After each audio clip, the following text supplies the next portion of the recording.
Halo, assalamualaikum warahmatullahi wabarakatuh.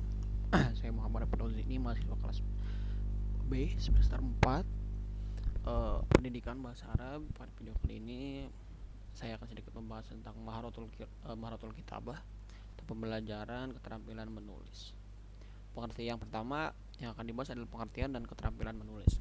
Nah, dalam KBBI dijelaskan bahwa menulis itu mengandung beberapa pengertian. Pertama, membuat huruf, angka, sebagainya dengan pena, pensil, sebagainya. Yang dua itu melahirkan pikiran atau perasaan seperti mengarang, membuat surat, dan juga sebagainya dengan tulisan.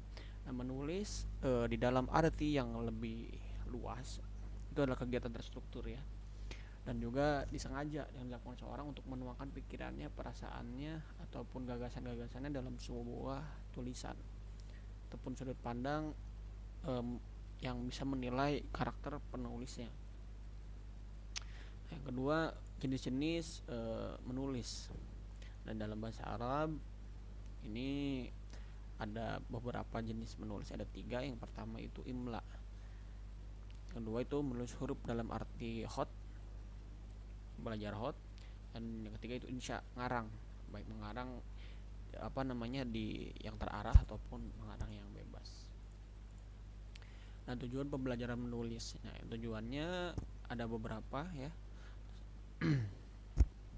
Yang pertama itu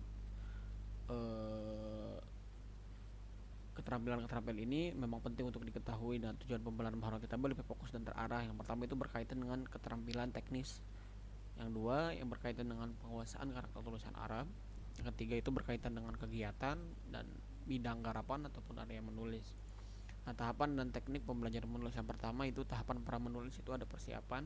Nah, pada tahap ini siswa itu mulai belajar mengenal, memegang pensil, membuat garis. Dalam misalkan belajar hot gitu, mungkin kita kenal bagaimana cara memegang pensil hot ataupun yang benar, dengan baik dan benar supaya tidak bengkok-bengkok gitu. Kedua itu menulis dalam arti rasamal huruf. Dan sebagaimana kita maklumi bahwa inti dari kemahiran menulis dalam mengajar bahasa adalah kemampuan menuangkan gagasan atau mengarang. Ketiga itu imla, atau menyalin. Dan tujuan hendak dicapai ini melalui imla itu supaya siswa itu dapat menulis huruf kata kalimat bahasa Arab dengan baik dan benar. Tahapan ini dinamakan fase menyalin gitu. Jadi biasanya kalau kita latihan imla itu didikte, supaya kita bisa didikte dalam bahasa asing gitu. Selanjutnya ada mengoreksi tulisan atau bebas mengarang. Nah, mengoreksi karangan bebas ini merupakan pekerjaan yang cukup berat karena banyaknya kesalahan dalam tulisan siswa. Nah, banyaknya aspek yang produknya, kosakata, kalimat, paragraf, gagasan, dan lain sebagainya.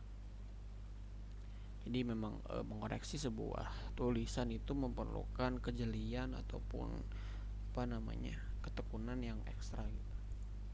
Dan sama dengan aspek keterampilan bahasa lainnya. Nah, untuk menilai kemampuan siswa dan keterampilan menulis memang harus ada yang namanya itu tes. Nah, bagi kita bahwa menulis secara umum terdiri dari 2 tingkatan. Pertama, menulis dalam rasuf al-huruf, dan kedua menuangkan dalam arti gagasan. Mungkin sekian yang dapat saya sampaikan. Kalau lebih mohon maaf. Assalamualaikum warahmatullahi wabarakatuh.